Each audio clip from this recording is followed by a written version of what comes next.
हम लोगों ने क्या क्या पढ़ा था? We have learn about the types of immunity.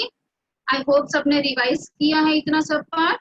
हमने टाइप्स ऑफ इम्यूनिटी में कौन कौन से इम्यूनिटी पढ़े थे वो भी पढ़ा। That is we have learn about the lymphocytes. Yes, and lymphocytes का फिर हमने टाइप्स ऑफ टी लिम्फोसाइट्स पढ़ा। उसके 4 होते हैं, that is you can see in the screen, helper T cells, killer T cells, then suppressor T cell and the memory T cell. फिर मैंने आपको मैकेनिज्म ऑफ बी लिम्फोसाइट भी explain किया था by this 3 methods you can see on the screen as the agglutination, opsonization and neutralization. उसके साथ साथ I've taught you about the antigen presenting cells too. ठीक है? Then we have learned about the vaccination. Vaccination का भी मैंने आपको slide दिखाया था, all of you. If you remember, I've shown you about the vaccination slides. मैंने आपको थोड़ा सा डिटेल में भी वैक्सीनेशन बताया था, टाइप्स भी बताया था. Then we have learned about the structure of antibody with a Y-shaped structure. Yes. This was the thing, and I hope all of you must have practiced this diagram at home. और नहीं भी किया रहेगा तो please ये diagram important है exam के लिए, बोर्ड एग्जाम के लिए, तो please do practice this diagram, structure of antibody. So take this homework, do practice this diagram at home. ठीक है, this diagram. Okay, then next we have learned about the structure of antibody, and now today we are going to learn about the antigens present on the blood cells. ये जो particular topic है ये मैंने आपको already circulation lesson में explain किया है ना. मैंने आपको ABO blood group system already circulation lesson में एक्सप्लेन किया है with all the blood groups as A, B and O.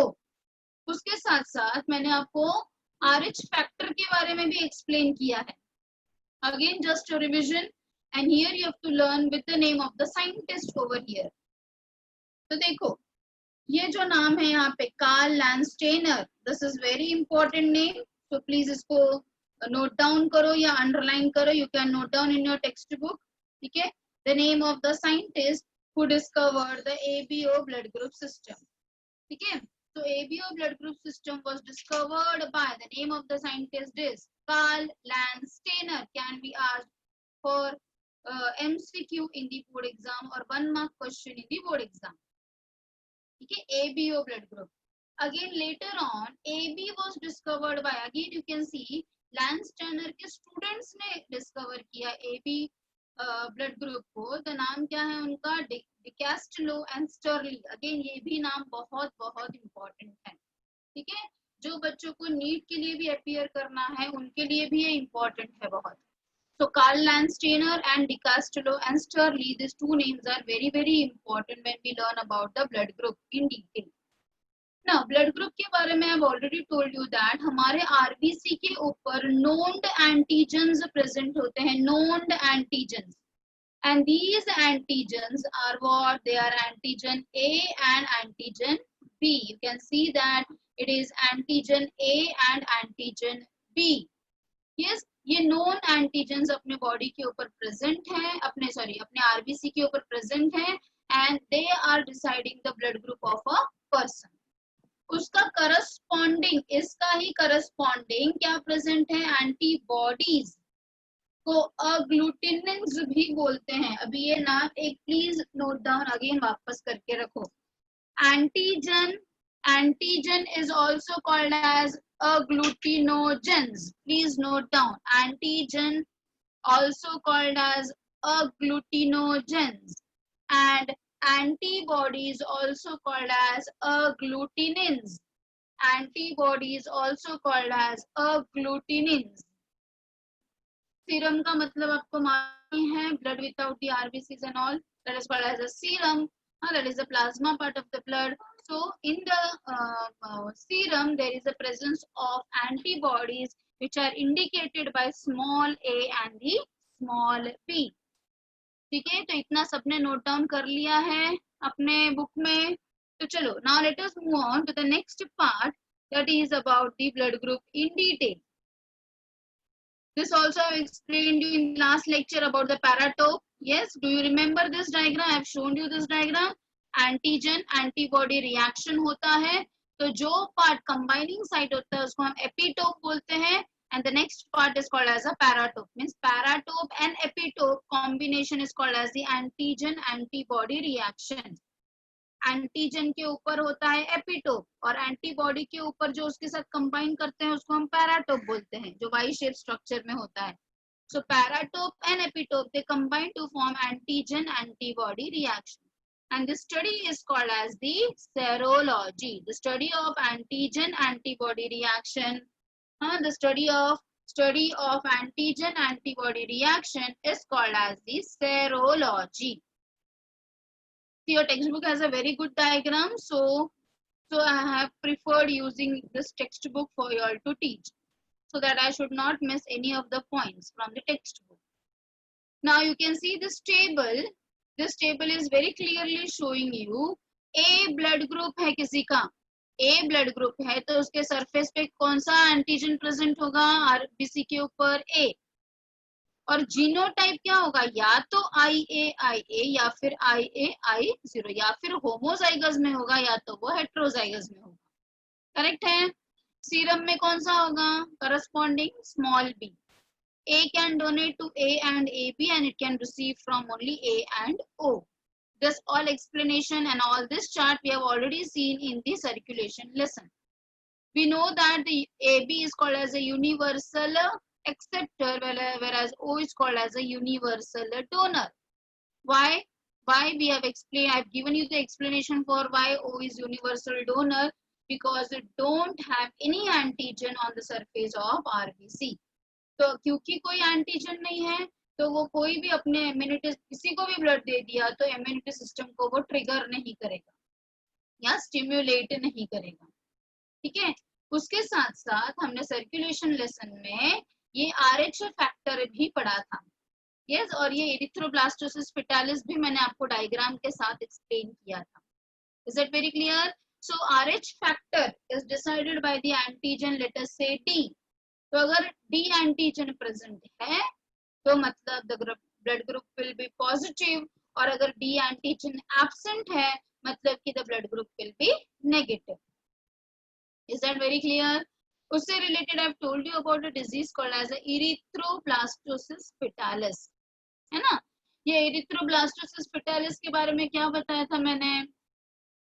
It takes place when the mother is having a negative blood group. If the mother is negative and she is conceiving a baby which is Rh positive, so first delivery will absolutely normal, there will be no problem. But if the second delivery, second conceiving, if she is conceiving a second child again of positive, so there can be mixing of blood, because of which the antibodies prepared by the mother may destroy the RBC of the fetus, causing the death of a fetus called as erythroblastosis fetalis. It is also called as HDN. Also called as HDN का full form क्या है? Hemolytic. हेम का मतलब blood, lytic का मतलब क्या होता है? डिस्ट्रॉइंग. तो ब्लड का डिस्ट्रॉइंग और breaking down. Hemolytic disease of newborn. Hemolytic disease of newborn, that is HDN, also given the name for erythroblastosis fetalis. ठीक है. So this much part we have already discussed in the last lecture, इसलिए मैं ये आपको थोड़ा सा बताया मैंने अभी आपको. Now the topic which we are going to start today is about the diseases. Now the next part of the lesson is we have to learn about the diseases. So diseases पढ़ने के पहले let me tell you some terms जो बार बार आएंगे. So that terms are, पहला है pathogen. Pathogen का मतलब क्या होता है? Disease causing microorganism. Disease causing microorganism is called as the pathogen. Disease causing microorganism. Please write down. Disease causing microorganism is called as the pathogen. Next is parasite. What is parasite? Parasite का मतलब होता है the one which feeds on other and destroys the host. Host को जब वो destroy करता है तो उसको हम क्या बोलेंगे, पैरासाइट बोलेंगे। Is that very clear? ठीक है, या फिर in other word it is been said that eating at the side और एट द सेम टेबल। तो जैसे फॉर एग्जांपल एग्जाम के टाइम पे, हाँ आपको एक क्लासेस में टेस्ट वगैरह रहता है तो एग्जाम के टाइम पे आप क्या बन जाते हो, थोड़ी देर के लिए पैरासाइट बन जाते हो ना। कैसा पैरासाइट बनते हो, सामने वाले को डिस्टर्ब करते रहते हो कि आंसर बता, जबकि उसको आंसर बताने का मन नहीं रहता है। So this type of thing जिसमें एक को बेनिफिट होता है और एक को नुकसान होता है, एक को बेनिफिट और एक को नुकसान, ऐसा कम्युनिकेशन को हम क्या बोलते हैं, we are saying telling as parasite. So there are two types of parasites as ectoparasites and endoparasites. Ectoparasites का मतलब है जो बॉडी के बाहर रहते हैं, एंड एंडोपैरासाइट का मतलब वो होता है जो बॉडी के अंदर रहते हैं। यस, एक्टोपैरासाइट का मतलब है जो बॉडी के बाहर रहते हैं, एंड एंडोपैरासाइट का मतलब है जो बॉडी के अंदर रहते हैं। तो एक्टो का एग्जाम्पल क्या आप मुझे दे सकते हो, एक्टोपैरासाइट का example can you give me? देखो आपको स्क्रीन पे दिखाई देगा, एक्टोपैरासाइट का एग्जांपल यहाँ पे दिया है आपके टेक्स्ट बुक में, that is the bed bug. Yes, bed bug is an example for the ectoparasite. Endoparasites तो आपको बहुत सारा है पढ़ने के लिए, जैसे कि प्लाज्मोडियम है, बहुत सारे हैं, टेपवर्म है, एस्केरीज है, जो बॉडी के अंदर रहते हैं, वो सब किस कौन से कैटेगरी में आते हैं, एंडोपैरासाइट की कैटेगरी। अभी अच्छा ये लेसन में आपको एक और टर्म आएगा that is called as vector. Vector का मतलब क्या होता है, वेहिकल। वेहिकल का मतलब क्या, जो डिजीज को इधर से वहां, यहाँ से वहां पहुंचा रहा है, that is called as a vector. जैसे अगर हम मलेरिया की बात करेंगे तो मलेरिया के अंदर जो फीमेल एनोफिली मॉस्किटो होती है वो वेक्टर का काम करती है, मतलब वो डिजीज को ट्रांसफर करती है। Is that clear?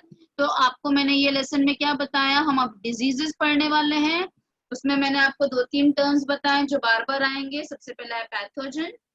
पैथोजन का मतलब है डिजीज कॉजिंग ऑर्गेनिज्म। फिर मैंने आपको पैरासाइट के बारे में बताया। पैरासाइट का मतलब वो होता है जिसमें एक को बेनिफिट होता है और दूसरे को नुकसान होता है। फिर मैंने आपको एक्टो और एंडोपैरासाइट का डिफरेंस बताया। एक्टोपैरासाइट जो बॉडी के बाहर है, एंडोपैरासाइट जो बॉडी के अंदर है। एक्टोपैरासाइट्स के बहुत सारे एग्जांपल्स है, बेडबग है, लाइज है, बहुत सारे एग्जांपल्स है, लीच है, ये सब एक्टोपैरासाइट है। और एंडोपैरासाइट मतलब जैसे टेपवर्म हो गया, एस्केरिस हो गया, प्लाज्मोडियम हो गया, many are there which are endoparasite. Is that clear? फिर that I have told you about one more term that is a vector. Vector का मतलब क्या होता है, जो डिजीज को यहाँ से वहां पहुंचाता है, मींस व्हीकल का काम करता है। अभी मैंने आपको एक एग्जांपल दिया, जैसे कि फीमेल एनोफिली जो मॉस्किटो है वो मलेरिया को यहाँ से वहां पहुंचाती है। तो मॉस्किटो, ये जो फीमेल मॉस्किटो है इसको हम क्या बोलेंगे, वेक्टर बोलेंगे। Is it clear? ना वन मोर अभी थिंग, अभी इसमें आपको क्या पढ़ना है, that is the congenital and acquired disease. Now you can see over here, जितने भी डिजीजेस हैं they are been categorized into two categories as the congenital and the acquired. Congenital and acquired disease. Congenital का मतलब क्या है? हाँ hello hello, किसका, please unmute yourself बेटा, म्यूट योरसेल्फ बेटा, प्लीज म्यूट योरसेल्फ। किसी को कुछ पूछना है तो you can ask me in the chat box. Okay, so it may be because by mistake been done. So let us move on to the topic once again. तो congenital का मतलब होता है, कॉन्जेनाइटल का मतलब है जो डिजीज बर्थ से प्रेजेंट है। तो please emphasize the diseases which are present from birth, ठीक है, they are called as the congenital. they may be permanent or and very practically they can be incurable. ऐसे डिजीजेस को हम क्या बोलते हैं, कॉन्जेनाइटल डिजीजेस बोलते हैं। So they are inborn diseases. They can be treated by means of gene therapy or enzymes or by replacement therapy like that. फिर next category जो आता है वो आता है एक्वायर्ड डिजीजेस का. अभी एक्वायर्ड के कैटेगरी में भी दो टाइप्स हैं, कम्युनिकेबल एंड नॉन कम्युनिकेबल. अभी जो आजकल कोरोना है वो कौन सी कैटेगरी में आ रहा है, कम्युनिकेबल के कैटेगरी में आ रहा है. मतलब इट इज इनफेक्शियस डिजीज. तो अगर बोर्ड एग्जाम में इनफेक्शियस डिजीज का एग्जांपल पूछा तो best example you can say for the corona virus. तो communicable diseases or infectious diseases are those diseases which can spread from one person to another person, or I can say from infected person to a healthy person. And non-communicable diseases को हम non-infectious diseases भी बोल सकते हैं. That means which cannot be transferred from an infected person to a healthy person just by contact. Contact से नहीं हो सकता. Is it very clear? तो देखो आपके टेक्स्ट बुक में बहुत नाइसली प्रॉपरली एग्जाम्पल्स भी दिए गए हैं. कम्युनिकेबल में एग्जाम्पल दिया है एंड नॉन कम्युनिकेबल में भी एग्जाम्पल्स दिए गए हैं. So you can see that for non-communicable, you can see the example for cancer. You can see the example of cancer which is non-communicable. Non-communicable में diabetes भी आ सकता है, बहुत सारे diseases जो non-communicable. And communicable में भी बहुत सारे, जैसे अभी मैंने आपको फ्लू बताया, कोई भी फ्लू हो, हाँ, ये सब communicable में आता है. Any virus, bacterial, fungal, helminthes का मतलब होता है worm. All these things are communicable diseases. ठीक है?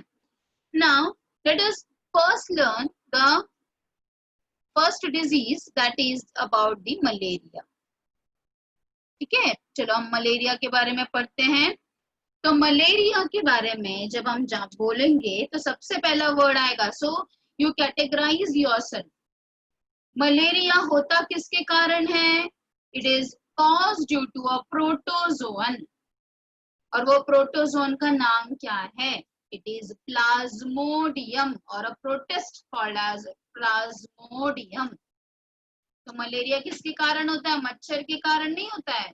मलेरिया होता है प्लाज्मोडियम के कारण. एंड प्लाज्मोडियम क्या है? It is a type of a protozoan, और you can also say that it is a type of a protist. अच्छा, ये हो गया किसके कारण होता है. अब उसमें वेक्टर भी है. तो वेक्टर कौन है? तो वेक्टर है मॉस्किटो.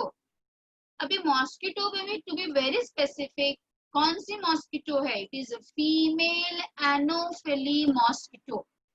मॉस्किटो में 3 टाइप्स होते हैं बेटा, क्यूलेक्स, एडीज एंड एनोफिली. तो जो एनोफिली मॉस्किटो है ना, उसके कारण मलेरिया होता है. और अगेन एनोफिली में भी फीमेल के कारण होता है, मेल के कारण नहीं होता. Why? Because the female mosquitoes are sangiovores. Sangiovores मतलब they are blood sucking type. और जो मेल होता है it feeds on the plant का sap. Is that very clear? चलो अब इतना क्लियर है. अब हम देखेंगे कि जो प्लाज्मोडियम है उसके भी अलग अलग 4 स्पीशीज हैं. सो बोर्ड एग्जाम में for 1 mark it can be asked question as write down the 2 species of plasmodium. तो आप चारों स्पीशीज याद करके रखो. It can be asked either for match the following or it can be asked either for a MCQ or 1 mark. So what are they? They are Plasmodium vivax, Plasmodium ovale, Plasmodium malariae and Plasmodium falciparum. ठीक है. अच्छा, इसमें से जो falciparum है, it causes serious illness and it can be fatal. Fatal का मतलब है lethal. Lethal का मतलब है it may lead to death of a person. मतलब वाइवैक्स, ओवैली और मलेरिया है, पर उसमें से सबसे ज्यादा फेटल कौन सा है? फेटल का मतलब जिससे कि इंसान का डेथ हो सकता है, that is due to falciparum.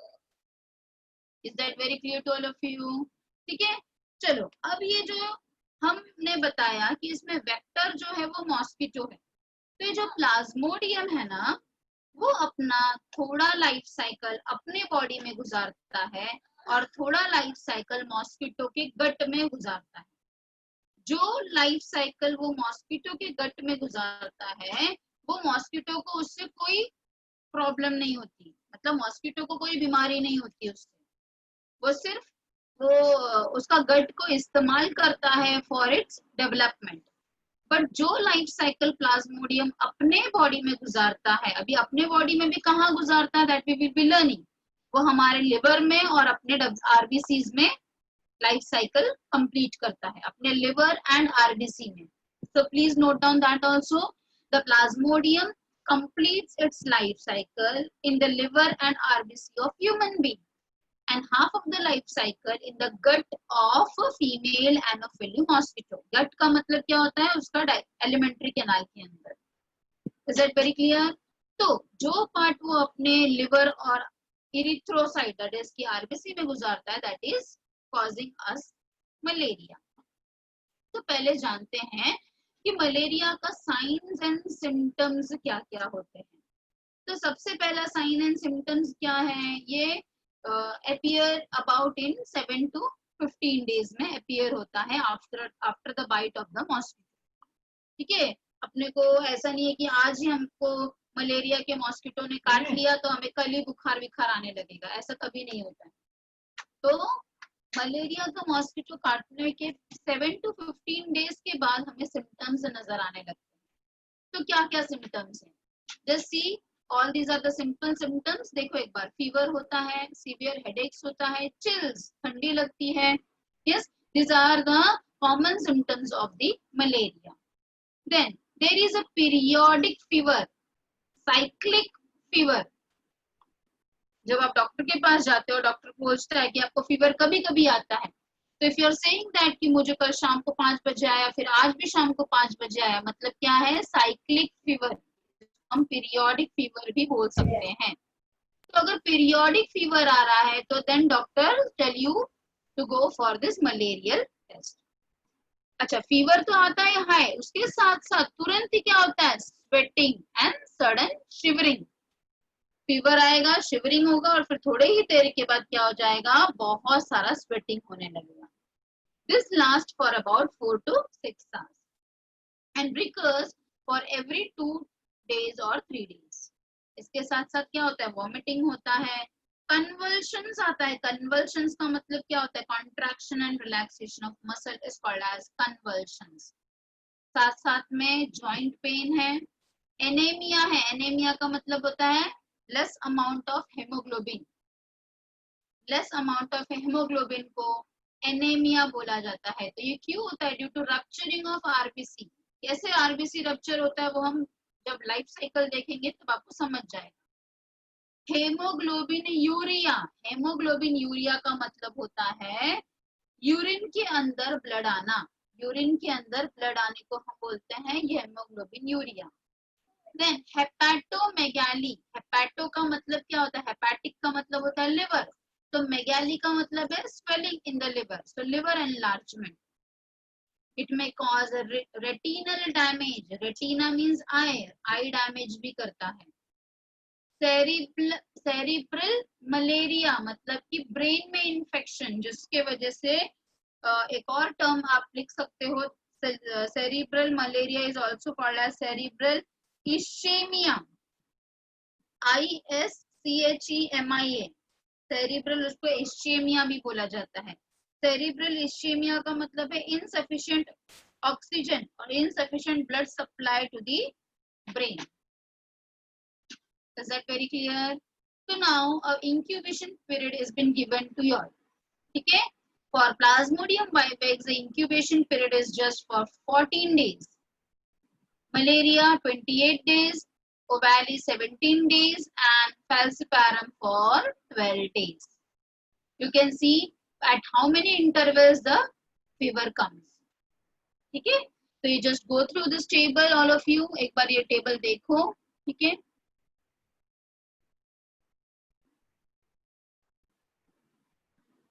Now, let us learn about the life cycle or the prevention.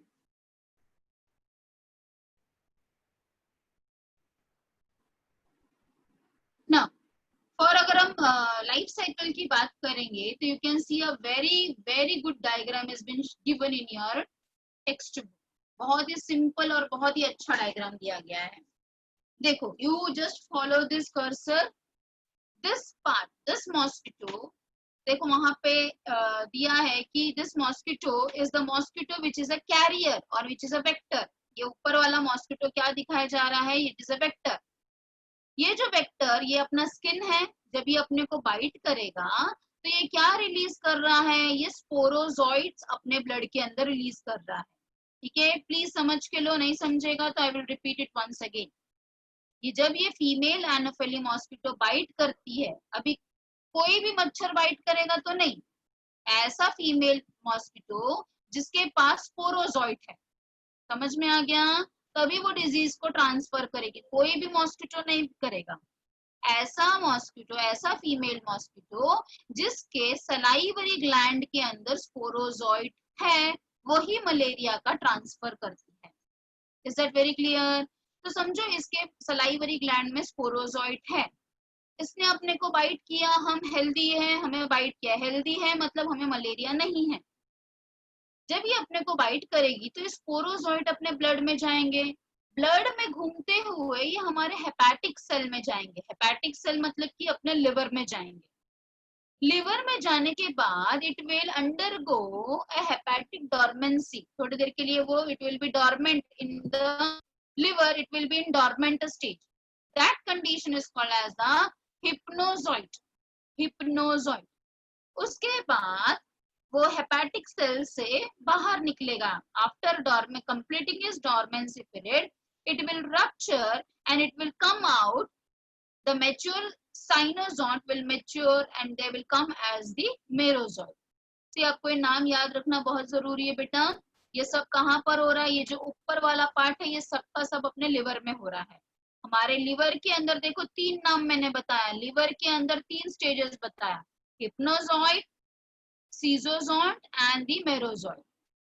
ठीक है, जब ये मेरोजॉइट के फॉर्म में आएगा, देख सकते हो आप डायग्राम में कि उसने रप्चर किया। यस, रप्चर करने के बाद what you can C, now it has come in the dormancy. का मतलब होता है बेटा रेस्टिंग स्टेज। ठीक है, देन आफ्टर डॉर्मेंसी का मतलब होता है रेस्टिंग स्टेज। जैसे सीड डॉर्मेंसी पढ़ा है ना आपने, सीड डॉर्मेंसी, डॉर्मेंसी का मींस होता है resting stage. After resting for some time in the hepatic cell, it will form mature schizoid and after schizoid, ये जो schizoid है ये पाउच के जैसा स्ट्रक्चर है, ये पाउच के जैसा स्ट्रक्चर ओपन होगा, फुटेगा या ब्रेक होगा और उसमें से छोटे छोटे मेरोजॉइड्स बाहर आएंगे। ये जो मेरोजॉइड्स है वो अपने आरबीसी के अंदर जाएंगे, इरिथ्रोसाइट्स के अंदर जाएंगे। अब ये अपने ब्लड में आ गए वापस, अभी तक लिवर में था, अब ये मेरोजॉइड्स हमारे कहाँ आ जाएंगे, ब्लड में आ जाएंगे। ब्लड में आने के बाद ये अगेन इसका लाइफ साइकिल और कंप्लीट करेगा। ये merozoite will be converted into the trophozoite, फिर ट्रोफोजॉइड वापस इरिथ्रोसाइटिक सीजॉइंट में कन्वर्ट होंगे। सीजॉइंट का मतलब क्या होता है बेटा, अ पाउच लाइक स्ट्रक्चर जिसके अंदर ये स्मॉल स्मॉल ट्रोफोजॉइड्स आर प्रेजेंट और द मेरोजॉइड्स आर प्रेजेंट। मेरोजॉइड्स, जॉइड्स का मतलब क्या होता है, जॉइड, जू का मतलब होता है any small small living organism. So first it was merozoid, then it has become the trophozoites. ठीक है, तो सीजॉइंट वापस बनेगा, वापस ये सीजॉइंट रप्चर होगा, आप देख सकते हो, और रप्चर होने के बाद इसमें से क्या निकल रहे हैं, gametocyst. Gametocyst, gametes of this what, plasmodium in the form of cyst. Is that very clear? आपको ये आधा पार्ट समझ में आ गया है? मैं वापस रिपीट कर रही हूँ, ऐसी फीमेल मॉस्किटो जिसके सलाइवरी ग्लैंड में स्पोरोजॉइड था, उसने समझो हमें बाइट किया, उसके बाइट करते ही ये स्पोरोजॉइड हमारे ब्लड में आया, ब्लड से घूमते घूमते ये स्पोरोजॉइड कहाँ पे आके रुकेंगे, ये हमारे लिवर में आएंगे, मतलब हमारे लिवर के सेल में आएंगे। तो लिवर के सेल को क्या बोला जाता है, हेपेटिक सेल बोला जाएगा। वहां पे वो थोड़ा देर डॉर्मेंसी कंडीशन में रहेंगे, रेस्टिंग कंडीशन में रहेंगे, जो जिसको हम बोलेंगे हिप्नोजॉइड। हिप्नोजॉइड विल डेवलप टू फॉर्म सीजॉइड। सीजॉइंट जब मैच्योर हो जाएगा तो वो ब्रेक होगा टू रिलीज मेरोजॉइट। मेरोजॉइट जैसे ही ब्रेक होगा, ये जो छोटे छोटे जूओइड्स है, ये छोटे छोटे जूओइड्स अपने वापस ब्लड के अंदर आएंगे। ब्लड में आने के बाद, अपने इरिथ्रोसाइट्स में आने के बाद, मतलब अपने आरबीसी के अंदर आने के बाद ये ट्रोफोजॉइट बन जाएंगे। ट्रोफोजॉइट से वापस सीजॉइंट बन जाएंगे, वापस ये सीजॉइंट रप्चर हुआ और इसमें से गैमेटोसिस्ट बाहर आया। तो आप देख सकते हो कि अपने आरबीसी को रप्चर कर रहे हैं, है ना।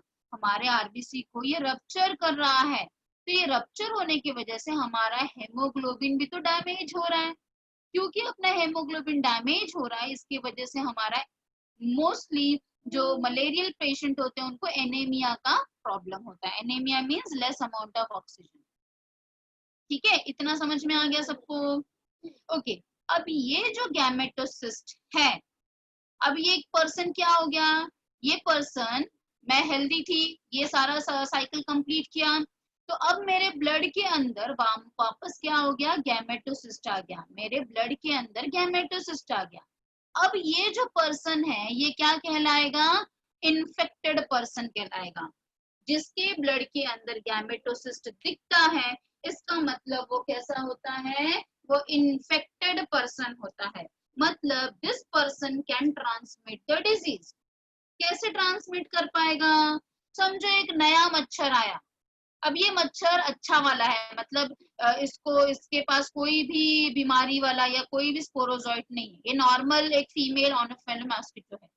ये आई ब्लड सकिंग करने के लिए, अभी ऑलरेडी मेरे ब्लड के अंदर गैमेटोसिस्ट है, मतलब कि I can transfer the disease.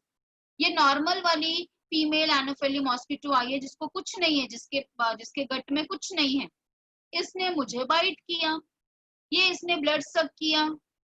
तो इसने जब ब्लड सक किया तो ये गैमेटोसिस्ट उसके कहाँ गए हैं, उसके डाइजेस्टिव सिस्टम में गए हैं। समझ में आया मेरी बात? A normal female mosquito when bites an infected person, from the infected person blood, gametocysts enter inside the female mosquito's gut. Now in the gut what happens? You can see that a mosquito के gut में क्या होता है, mosquito के गट में ये जो गैमेटोसिस्ट थे, पहले माइक्रो गैमेट्स थे, छोटे छोटे थे, अब वो मैक्रो गैमेट्स बन जाएंगे, मींस बड़े बन जाएंगे। बड़े गैमेट बनने के बाद गैमेट्स है ये, तो male and female will fuse, male gamete and female gamete will fuse to form a zygote inside where, inside the gut of the mosquito. After the fusion or after the formation of zygote, they will form oocynites. Oocynites will develop into oocyte which will burst. After bursting the oocyte, it will come back to its salivary gland. मतलब उसके गट से अब वापस salivary gland में आ गए हैं। कौन से फॉर्म में आ गए, स्पोरोजॉइट। अब ये जो मॉस्किटो है, अब ये किसी को भी, हेल्दी पर्सन को भी मलेरिया कर सकता है, बीमारी फैला सकता है।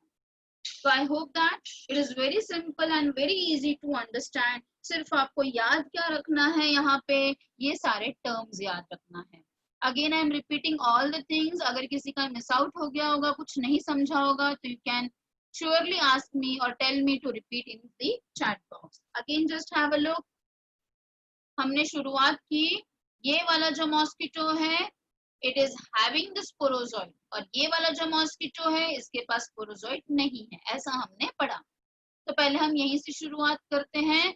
लेट अस से दैट ये जो फीमेल एनोफिली मॉस्किटो है, इसके सलाइवरी ग्लैंड में स्पोरोजॉइट है। जब ये कभी हेल्दी पर्सन को बाइट करती है, तो हेल्दी पर्सन को बाइट करते ही ये स्पोरोजॉइड उसके ब्लड में रिलीज करती है, क्योंकि वो प्रिक कर रही है, बाइट कर रही है, तो ये स्पोरोजॉइड अपने आप ब्लड में चले जाएंगे। ये ब्लड में जाते ही स्पोरोजॉइड लिवर के अंदर जाएंगे, हेपेटिक सेल में जाएंगे, लिवर के अंदर हेपेटिक सेल में जाएंगे। वहां पे वो कुछ टाइम डॉर्मेंट कंडीशन में रहेंगे या डॉर्मेंसी कंडीशन में रहेंगे, जिसको हम बोलेंगे हिप्नोजॉइड। After completing the dormancy period, it will turn into mature schizoid. Schizoid will rupture to give rise to merozoid. This merozoid will enter our RBC. In our RBC, this merozoid will be converted into trophozoid. This trophozoid will again be converted into the erythrocytic schizoid. Again, this joint will rupture to release the gametocyst. Whenever these RBCs are ruptured, that time there will be a rise in the temperature, means fever आता है जब भी ये RBC को break करता है. Now this person this person जिसके blood के अंदर gametocyst present है, this has been called as a malarial patient or an infected person. Now this particular patient's blood is able to transfer the disease to other. How it will be transferred? With the help of a female Anopheles mosquito. Now if a normal female Anopheles mosquito comes and bites this person whose blood contains gametocyst, so what will happen? The blood will go inside the gut of the female Anopheles mosquito. Inside the gut, this छोटे gametes, microgametes will be converted into the big gametes called as a macrogametes. These macrogametes fuse to form the zygote. Zygote will be converted into oocytes. Oocytes will be developed into oocytes. These oocytes will rupture again or it will burst again to release the sporozoite. Yes, this sporozoite will again from the gut, it will be again coming back to its salivary gland. So this is how the life cycle of the plasmodium is converted in human body में कहाँ में liver and RBC, और mosquito में कहाँ पे complete होता है inside the gut, and after completing its life cycle in the gut वो उसके salivary gland में आ जाता है. ठीक है, again a homework for all of you to draw this diagram. ठीक है, ये आपके लिए वापस एक होमवर्क है कि आपको ये डायग्राम ड्रॉ करना है. ठीक है, तो अब हमने इसका ट्रांसमिशन समझ लिया कि ये कैसे ट्रांसफर होता है. अब हमें जानना जरूरी है कि अब हम ये प्लाज्मोडियम को तो नहीं देख सकते, है ना. क्या आप प्लाज्मोडियम को देख सकते हो? नहीं देख सकते क्योंकि वो तो माइक्रोस्कोपिक है. पर हम किसको देख सकते हैं? हम मॉस्किटो को देख सकते हैं. अब हमें मालूम है कि ये मॉस्किटो इसका वेक्टर है, तो हम क्या करेंगे? हम ये मॉस्किटो का इंतजाम करेंगे जिससे कि हम इसका प्रिवेंशन कर सकते हैं. तो क्या क्या करेंगे हम? We will prevent the mosquito bite by using a mosquito net and a mosquito repellent. We can spray insecticide. We can drain the stagnant water. Yes, बहुत सारे लोगों के घर में क्या होता है? मनी प्लांट होता है, एंड बहुत सारे घरों में मनी प्लांट किसमें ग्रो करते हैं? वाटर में, और वो वाटर को 2 वीक तक क्लीन नहीं करते हैं. तो ये मॉस्किटोज को वो जगह मिल जाता है for breeding. You know that the mosquito breeds. कितना हुआ? Please beta, I think कोई तो भी है. I can find out who is unmuted, but I don't want to go back from here. So please mute yourself. Please mute yourself. You're disturbing the class. If you're not interested, you can, obviously you can go. Okay. So again I'm repeating.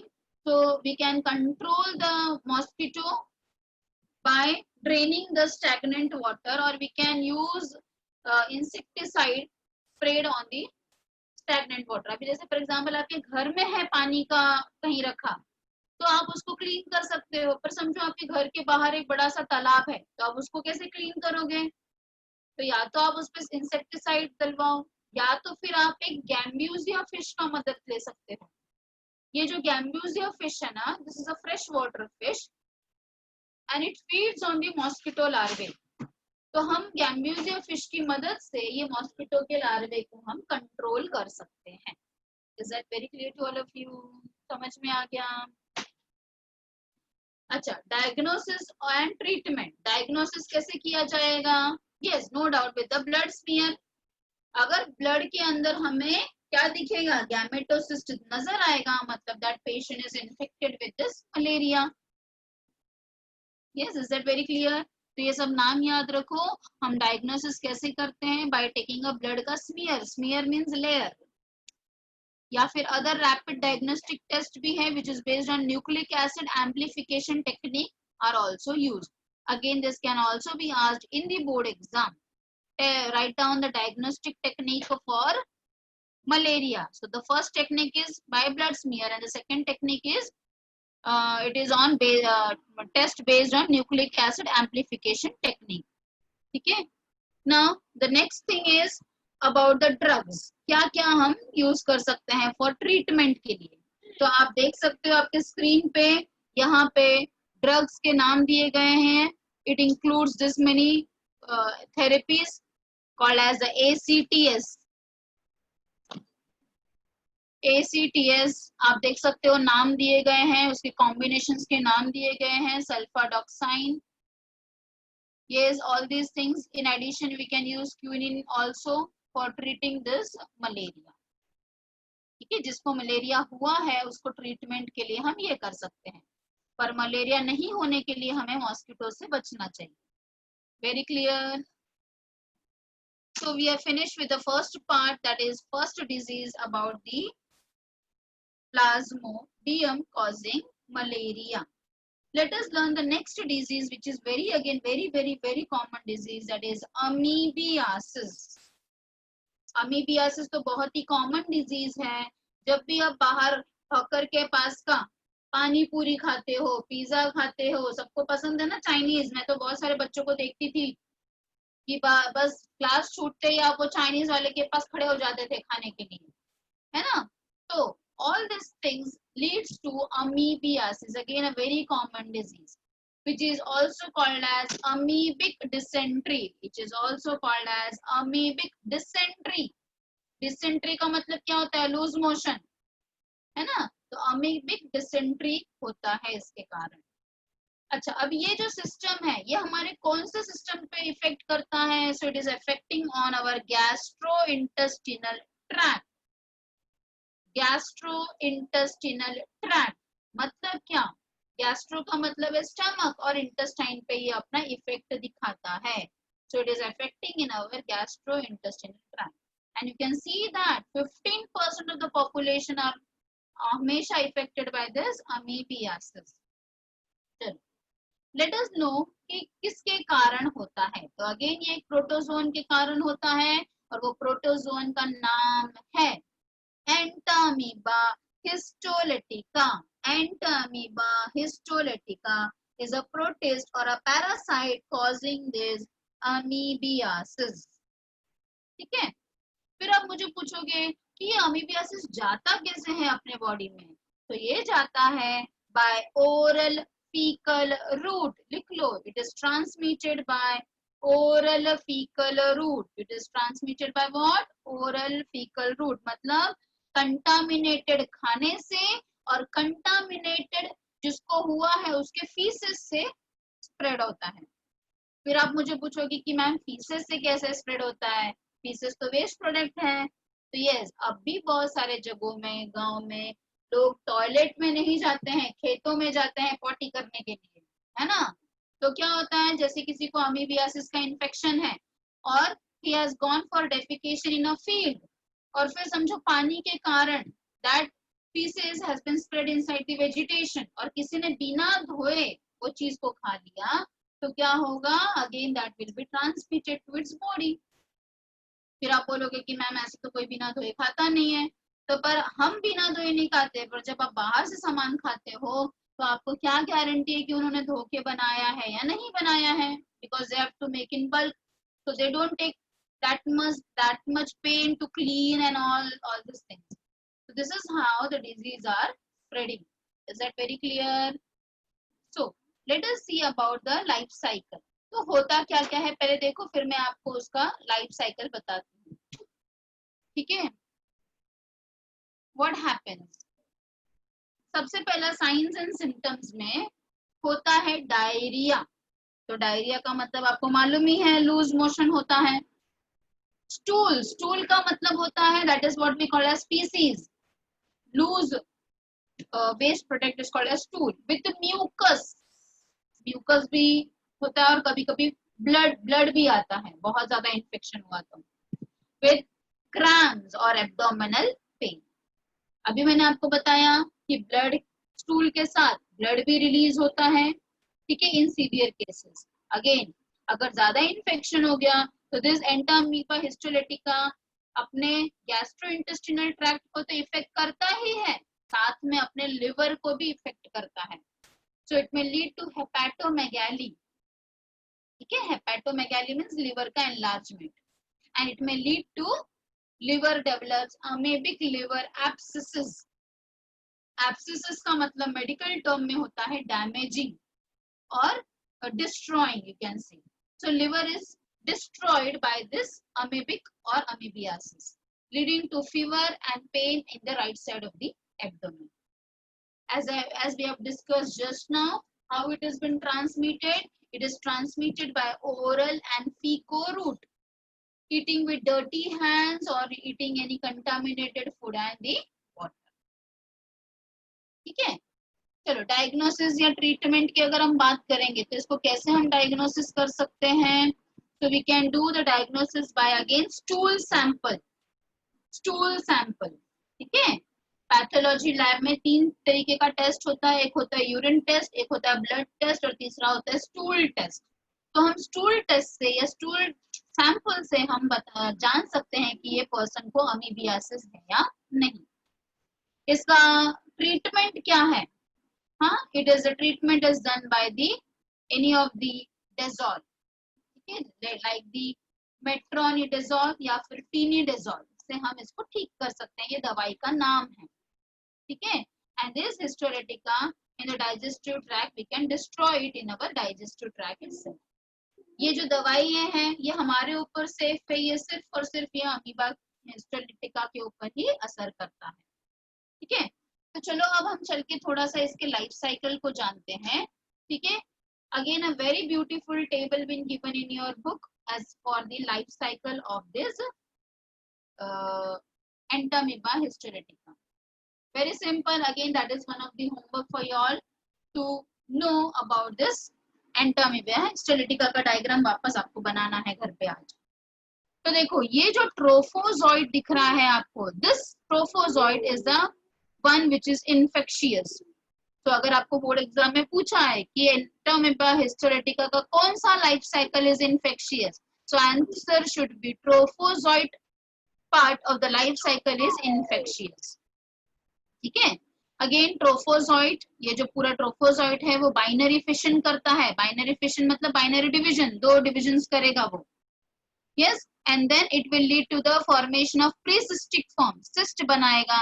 Again it will develop into the formation of binucleated seeds. फिर bi से quadra होगा और कॉड्रा के बाद ये cyst wall break करेगा और break करने के बाद this amoeba will come out in the form of metacystic. Again it will do asexual reproduction and it will lead to the formation of this trophozoid. So amoeba का याद रखो, amoeba का this form is a trophozoid form is infectious form. Is that very clear to all of you? This trophozoid form is an infectious form. ये सिर्फ life cycle है उसके, वो कैसे कैसे अपना असेक्सुअल रिप्रोडक्शन कंप्लीट करता है. Is that very clear to all of you? Then इससे बचने के लिए हमें क्या करना है? प्रिवेंशन के लिए हमें क्या करना है? Obviously we have to wash hand with hot water and soap, है ना, जो अब भी हम कर रहे हैं. यस, वायरस के कंडीशन में भी हम यही करते हैं कि कोई भी चीजें जो है वो दिस कंडीशन में, सोप कंडीशन में कोई भी बैक्टीरिया या वायरस मर जाता है जल्दी से. So we have to always wash our hand, specially before eating the food. खाना खाने के पहले हमें जरूर सोप से हैंड धोना चाहिए. Okay, next is about the end after using the toilet also. या फिर अगर किसी के घर में छोटा बच्चा है तो छोटे बच्चों को, टॉडलर्स को ये बीमारी ज्यादा होती है, टॉडलर्स को ये बीमारी बहुत जल्दी होती है. तो क्या क्यों टॉडलर्स को ज्यादा होती है? क्योंकि वो लोग जमीन पे हाथ रखते हैं हमेशा और फिर वही हाथ मुंह में डालते हैं. इसकी वजह से उनको अगर हुई है तो उनका डायपर चेंज करने के बाद भी हमें हाथ धोना चाहिए. अगेन अगर हम ड्रिंकिंग वाटर की बात करेंगे तो ड्रिंकिंग वाटर को हमें, अगर हमारे पास ये है क्या बोलते हैं प्यूरिफायर है, तो हम प्यूरिफायर का इस्तेमाल कर सकते हैं. नहीं तो the best thing is we can boil the water and we can drink. We can use chlorine in the water, so that is chlorinated water can be used. Avoid eating unhygienic food, that we always tell you. Yes. Then Vegetable must be properly washed and cooked. Proper sanitary facility should be there for the sewage disposal. Yes, sewage disposal is very important and उसका prevention बहुत अच्छे से होना चाहिए जिससे कि ये बीमारी नहीं फैल सके. तो आप देखते हो शहरों में ये बीमारी तो कम रेट में होती है पर जो गांव एरिया वहां पे बहुत ज्यादा जल्दी स्प्रेड होता है. So I can see somebody has asked me question. Acha. Amla has asked me what is yes, this is nothing but a releasing gas. It is a medical term for releasing gas from the digestive system is called as the flatulence. Is that very clear, Amla?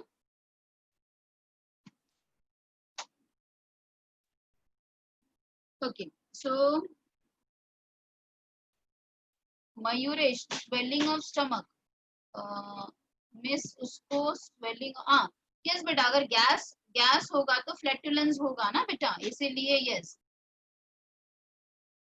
Mayuresh बेटा you are right if there is a gas formation in the stomach and ये gas कौन से होते हैं hydrogen methane and carbon dioxide के gases होते हैं तो अगर गैस होगा बेटा तो obviously there will be swelling of stomach but actually flatulence is nothing but the releasing of gas from the digestive system.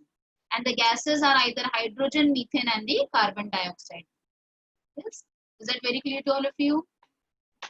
So today I have taught you two things, that is the about malaria and I have taught you about the amoebiasis. Is that very clear?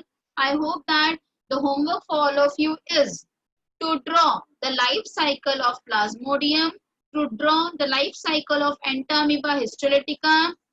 You will